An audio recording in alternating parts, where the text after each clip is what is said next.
Y dijo el Señor: Tú eres Pedro, y sobre esta piedra edificaré mi iglesia. El Santo Padre, Benedicto XVI, en su aprobación y promulgación del compendio del Catecismo escribió: Agradezco infinitamente a Dios nuestro Señor el haber dado este catecismo por mi venerado y amado predecesor, el Papa Juan Pablo II. Estos, la Iglesia, el Papa y el Catecismo, son los fundamentos de esta catequesis de primera comunión.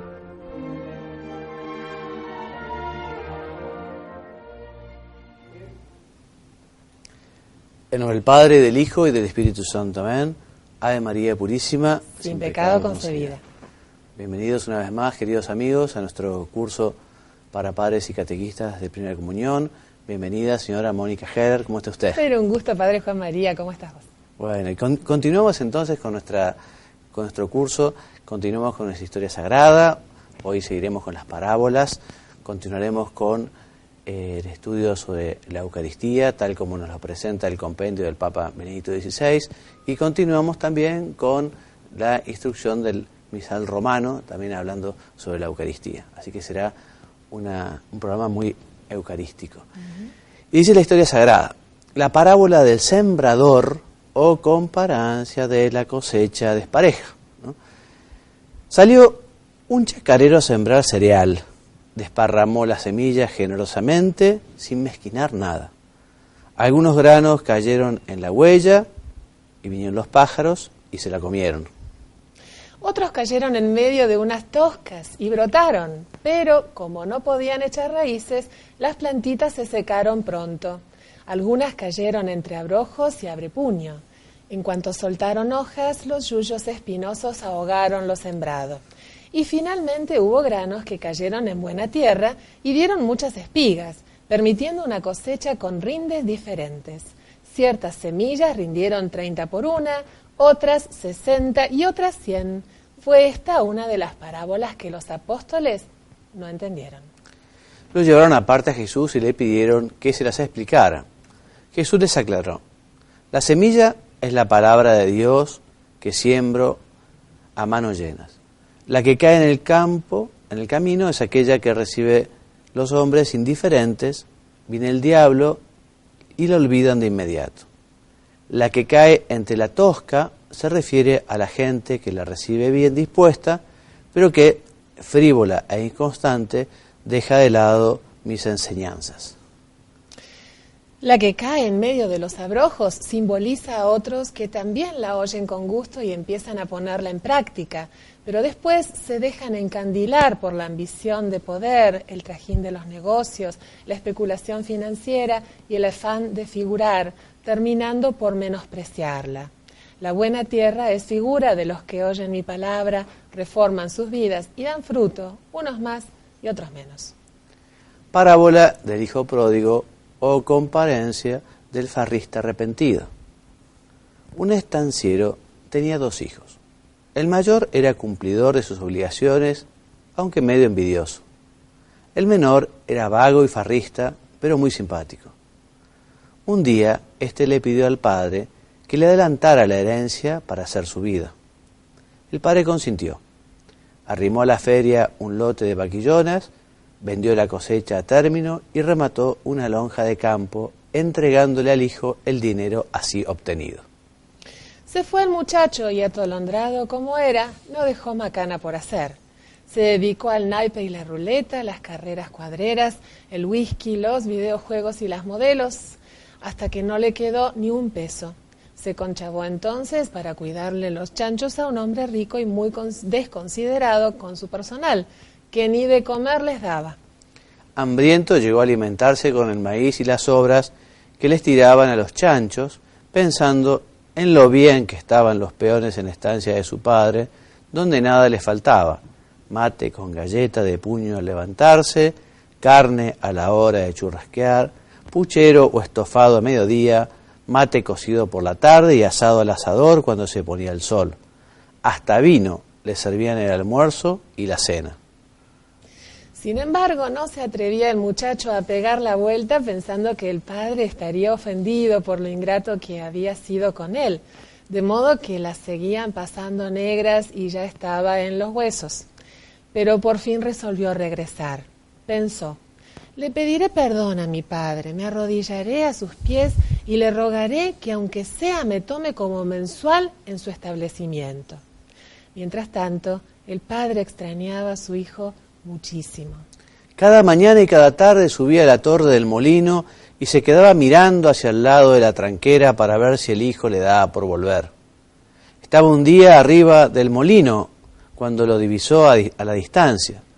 Pese a que estaba enteramente cambiado, reconoció su manera de caminar y corrió a recibirlo. Quiso el hijo empezar el discursito que tenía preparado, pero ni tiempo le dio su padre. Lo abrazó, lo llenó de besos, mandó que le trajeran camisa y bombachas nuevas, botas flamantes, pañuelo de seda para el cuello y hasta un anillo le puso en el dedo. Hizo matar un novillo gordo y reunió a la peonada para festejar la vuelta del muchacho. El mayor, que está disqueando un potrero, volvía a las casas cuando oyó música de guitarras y acordeones. Milongas, zambas y chamamés estaban tocando. Y alguno zapateaba el compás del malambo. Preguntó qué era lo que estaba pasando y se lo dijeron. Entonces se sentó a la retranca y no quiso arrimarse al asado. Salió el padre a buscarlo, pero él seguía empacado. Dijo: yo siempre trabajé para usted, tata, y nunca me permitió comer ni un cordero con mis amigos. Y ahora que llega ese hijo suyo, después de patinarse la herencia, vea la fiesta que le organiza. Le dice el padre: no sea injusto, muchacho. Vos siempre estuviste conmigo y sabés que lo que tengo es tuyo. Debés acompañarme en esta alegría que siento porque he recuperado al hijo que parecía perdido para siempre. Igual que el padre de esta historia, recibe Dios a los pecadores que se arrepienten y van a confesarse. Muy bien, hasta aquí la historia sagrada. Esta historia sagrada que yo creo que no se los he contado nunca, pero esta historia sagrada la escribió mi padre, Juan Luis Gallardo. La escribió mi padre cuando mamá tenía un jardín de infantes y quería mamá empezar a contarle a los chicos la Biblia, pero en un lenguaje que ellos entendieran, ¿no? Entonces papá se le ocurrió escribir esta historia sagrada para chicos, como lo escribió en la Argentina, adaptado a los chicos argentinos, ¿no? Y la verdad que es muy linda la historia. Igual él se ocupó de que un sacerdote la viera, que no tuviera ninguna herejía, que estuviera todo muy bien, y la verdad que es un encanto y una manera muy linda para contar a los chicos la historia sagrada. Y vamos entonces a nuestro tema del compendio. Continuamos hablando sobre la Eucaristía, ¿no? Nos dice el compendio que el sacramento de la Eucaristía se merece el culto de latría, decimos culto de latría al culto de adoración que está reservada solo a Dios. Y esto tanto en la celebración eucarística como fuera de ella, cuando está la Eucaristía en el sagrario, ¿no? O en un extensorio o en una como en la foto esta, allí en una custodia para su adoración. La Iglesia conserva entonces la máxima diligencia y cuidado a estas hostias consagradas, porque es el mismo Dios, ¿no? Estas hostias consagradas, Jesucristo que está con su cuerpo y con su alma, con su cuerpo y en cuerpo y alma, está en el sagrario para poder llevar a los enfermos que quieran recibir este alimento de la Eucaristía. También están allí en el sagrario para que nosotros le podamos visitar, para que podamos ir a hacer oración junto a Él. Está allí también para que pueda ser llevada procesionalmente, especialmente en la fiesta del Santísimo Sacramento, donde justamente Jesús es llevado a pasear por las calles de la ciudad. La Eucaristía es banquete pascual, Mónica, porque Cristo, realizando sacramentalmente su Pascua, nos entrega su cuerpo y su sangre, ofrecidos como comida y bebida, y nos une con Él y entre nosotros en su sacrificio. Muy bien, ya hablábamos del altar la semana pasada, diciendo que el altar es Cristo mismo, ¿no? Y el altar presenta a Cristo, se presenta como víctima sacrificial, el altar como sacrificio de la cruz, y también el altar como mesa eucarística. Entonces la Eucaristía desde la perspectiva de alimento celestial para nuestras almas. La Iglesia establece que los fieles tienen obligación de participar a la misa los domingos. No es que sea algo más o menos optativo o conveniente, es obligatorio, y faltar a misa sin ninguna razón es un pecado grave. Entonces la Iglesia también recomienda a los fieles la participación y comulgar entre semana, siendo el tesoro que tiene la Iglesia, siendo lo más importante que podemos hacer, que es recibirlo a Jesús. Qué bueno que es que los fieles se organicen para tratar de participar a la misa también durante la semana y recibir a Jesús. Se puede recibir también a Jesús durante la semana fuera de la misa. Fuera de la misa se puede recibir.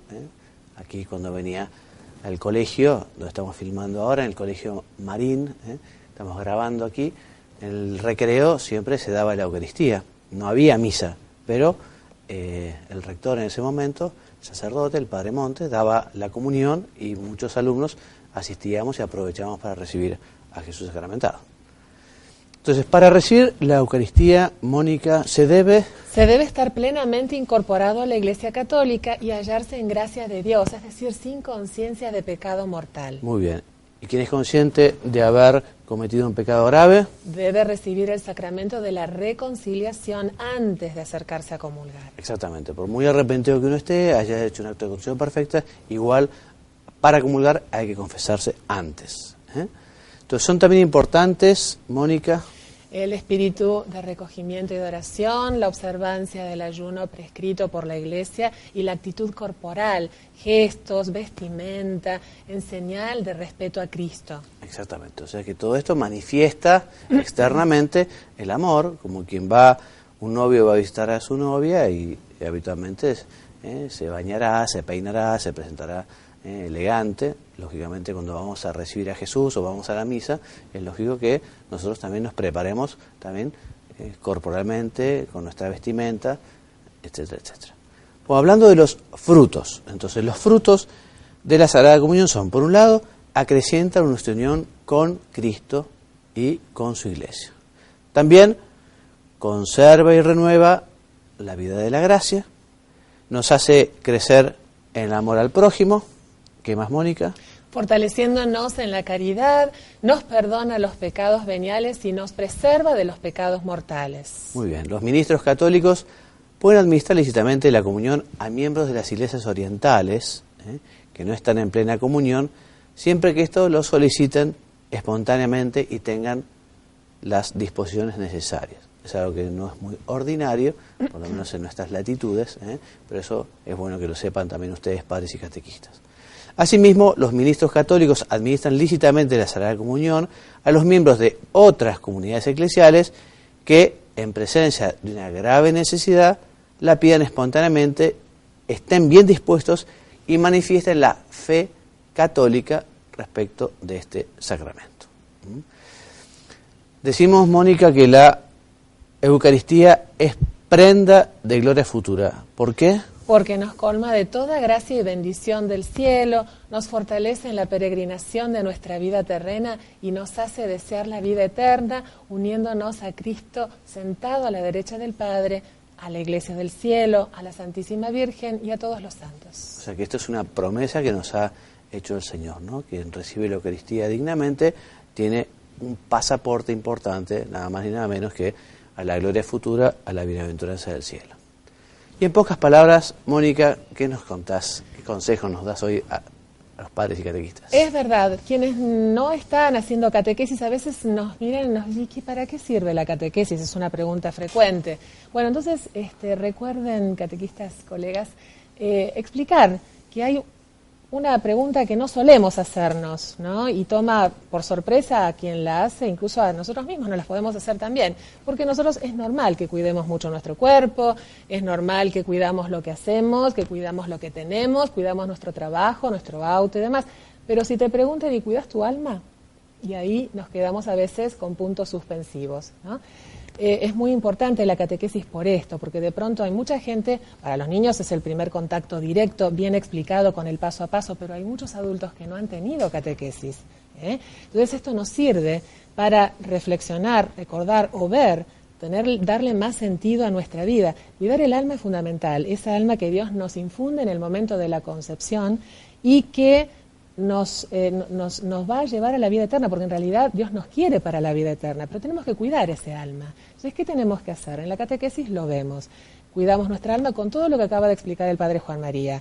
Cumplir con los sacramentos, cumplir con los mandamientos, recordar que tenemos que dar amor y ser solidarios y ser buenos, dar amor a manos llenas, como decía la Beata Madre Teresa de Calcuta, no cansarnos de hacer el bien. Y recordar que fe y obras van de la mano, porque lo que vos sos lo vas a reflejar en lo que vos hagas. Eso tengámoslo presente. Padre Juan María. Muy bien, muchas gracias. Después de estos consejos prácticos vamos a la instrucción del misal romano.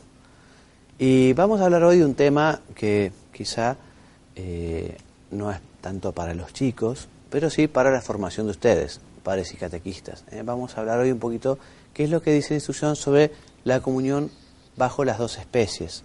Habitualmente recibimos la comunión bajo la especie del pan, ¿no? Pero en algunos momentos más solemnes se puede recibir el pan y también el sanguis, la sangre de Cristo que está en el cáliz. Entonces nos dice la instrucción, dice, la comunión tiene una expresión más plena por razón del signo cuando se hace bajo las dos especies, ¿no? En efecto, en esa forma se manifiesta más perfectamente el signo del banquete eucarístico y se expresa con mayor claridad la voluntad divina con que se ratifica en la sangre del Señor, nueva y eterna, como también la relación entre el banquete eucarístico y el banquete escatológico en el reino del Padre. Pan y vino. Entonces, ¿qué nos dice? Procuren los sagrados pastores recordar a los fieles que participan en el rito o asisten a él del modo más adecuado posible. La doctrina católica según el Concilio de Trento sobre la forma de recibir la Sagrada Comunión. En primer lugar, recuerden a los cristianos que la fe católica enseña que también bajo una sola de las especies se recibe a Cristo todo y entero y el verdadero sacramento. Exacto, todo Cristo en el cuerpo, en el pan, en la hostia. Y que por consiguiente en lo que atañe a su fruto no se verán privados de ninguna gracia necesaria para la salvación los que reciben una sola especie, ¿no? ¿Qué más tienen que enseñar? Enseñen además que la Iglesia tiene poder para establecer o cambiar en la administración de los sacramentos, dejando intacta su sustancia, aquello que, según la variedad de las circunstancias, tiempos y lugares, juzgue que conviene más a los que los reciben o a la veneración de los mismos sacramentos. Muy bien. Entonces, y vamos concretando un poquito. Nos dice la instrucción que se permite la comunión bajo las dos especies, además de los casos propuestos en los rituales, por un lado, a los sacerdotes que no pueden celebrar o concelebrar. Hay sacerdotes asistentes que no están celebrando, concebrando, pueden comulgar bajo las dos especies. Al diácono y a quienes desempeñan alguna función en la iglesia. También a los miembros de las comunidades en la misa conventual y en la de comunidad, a los alumnos de los seminarios, a todos los que están haciendo ejercicios espirituales o que participan de una reunión espiritual o pastoral. Estos son todos los casos recomendados que se pueden acumular bajo las dos especies. El obispo diocesano puede establecer para su diócesis normas para la comunión bajo las dos especies que también deben ser observadas en las iglesias o comunidades o religiosas, además de obedecerse en las parroquias, ¿no? El obispo tiene la facultad de permitir la comunión bajo las dos especies cuantas veces le parezca oportuno al sacerdote a quien se le ha confiado esa comunidad, esa parroquia. Siempre tendrá en cuenta que no haya peligro de profanación del sacramento, ¿no? O que se haga demasiado difícil, porque a veces puede no ser fácil el dar la comunión bajo las dos especies. Bien, cuando la comunión se distribuye bajo las dos especies, Mónica. El diácono, como de costumbre, sirve en el manejo del cáliz o en su ausencia un presbítero. ¿Y qué más? O también un acólito debidamente instituido u otro ministro extraordinario de la Sagrada Comunión. O un fiel, a quien en caso de necesidad se le confía este oficio ad actum. Claro, porque ya veremos que hay varias maneras de dar la comunión bajo dos especies, ¿no? Pero si hay que entregar el cáliz, el sacerdote no puede tener las hostias en el copón y el cáliz en la mano, necesariamente necesita ayuda del sacerdote. Lo que tal vez sobrara de la sangre del Señor, lo bebe el sacerdote o el diácono o el acólito instituido que ayudó con el cáliz, y purifica y seca y ordena los vasos sagrados del modo acostumbrado. O sea que en todo esto el sacerdote tiene que tener un cuidado muy grande y ser muy delicado, porque estamos nada más ni nada menos que con el cuerpo y sangre de Cristo, ¿no? Bien, a los fieles que tal vez quieran comulgar solo bajo la especie de pan, se les dará la comunión de esa forma. O sea que cuando en la misa se da bajo las dos especies, no es que sea obligatorio comulgar bajo las dos especies, quizás alguna persona, por alguna dificultad particular, quiera comulgar bajo una sola especie. A veces pasa, por ejemplo, es otro tema, ¿no? Pero quienes padecen que son celíacos y que no pueden comer trigo, ¿no? Entonces esas personas habitualmente reciben solo la sangre de Cristo, ¿no? Una cuestión médica también. Es bueno que le avisen al sacerdote con anterioridad, porque si no puede ser que el sacerdote consuma todo el sándwich y no quede para... pero quien ya está habituado, porque va siempre a la misma parroquia, el párroco, incluso te creo está aconsejado que tenga su propio vasito, como un cáliz, aquella persona de su propiedad, ¿no? Que le da al sacerdote para que después pueda recibir allí el sándwich, ¿no? Bien, entonces para la distribución de la comunión bajo las dos especies se ha de preparar, Mónica. 1. Si la comunión se hace bebiendo directamente del cáliz, prevéase un cáliz suficientemente grande o varios cálices, cuidando siempre que no vaya a sobrar demasiada cantidad de sangre del Señor, que debe ser sumida al fin de la celebración. Eso es importante. B. Si se hace por intinción... Intinción es mojar la hostia con la sangre de Cristo y dársela al fiel. Las hostias no deben ser ni demasiado delgadas ni demasiado pequeñas, sino de un espesor un poco mayor que el de costumbre, de modo que una vez mojada parcialmente en la sangre pueda ser distribuida convenientemente. Perfecto. Si la comunión de la sangre se hace bebiendo del cáliz, el que va a comulgar después que recibe el cuerpo de Cristo se acerca al ministro del cáliz y permanece de pie ante él, ¿no? El ministro le dice la sangre de Cristo y el comulgante responde amén.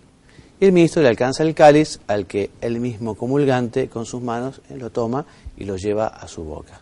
Así el comulgante bebe un poco del cáliz y lo devuelve al ministro y se retira.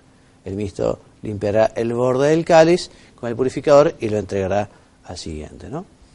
Si la comunión se hace por intinción, el que va a comulgar sostiene la patena bajo la boca y se acerca al sacerdote que tiene el recipiente con las partículas consagradas y a su lado el ministro que sostiene el cáliz. En este caso quizá la bandeja de comunión sea especialmente importante también, ¿no? Porque si cae alguna gota de la sangre de Cristo no caiga en el suelo, entonces que caiga en la bandeja de comunión. El sacerdote toma una hostia, la moja parcialmente en el cáliz y mostrándola dice, el cuerpo y la sangre de Cristo, y el comulgante responde, amén.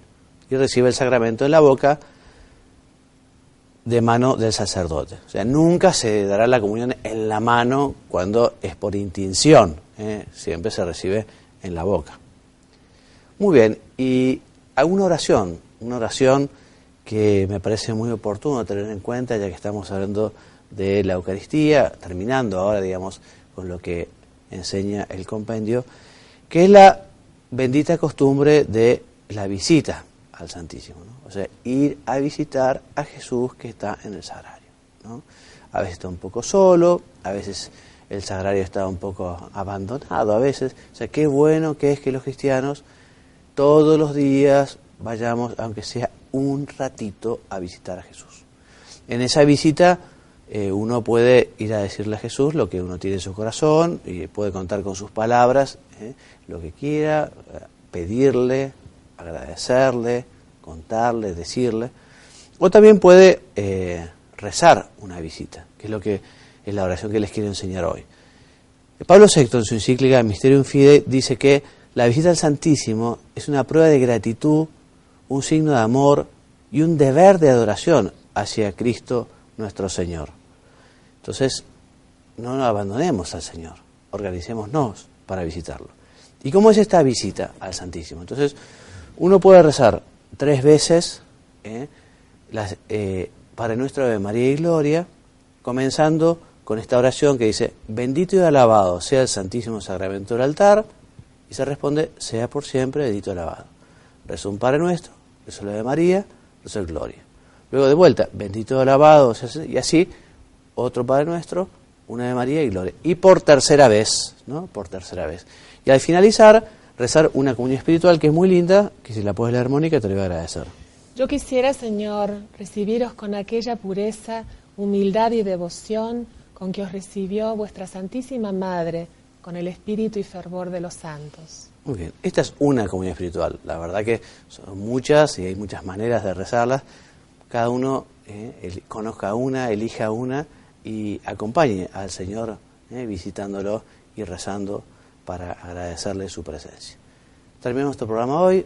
Muchas gracias por su presencia. Quienes quieran participar de alguna manera, que sepan que nos pueden escribir a juanmariagallardo@gmail.com, y también si quieren la información, las presentaciones y demás, la van a encontrar en institutodeteología.org. Me despido enviando la bendición, que Dios los bendiga y los haga muy santos. Amén. Muchas gracias. Y dijo el Señor, tú eres Pedro, y sobre esta piedra edificaré mi iglesia.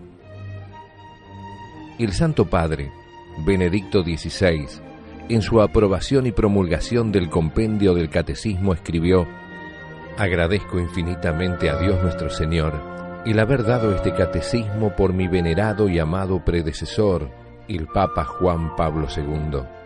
Estos, la Iglesia, el Papa y el Catecismo, son los fundamentos de esta catequesis de primera comunión.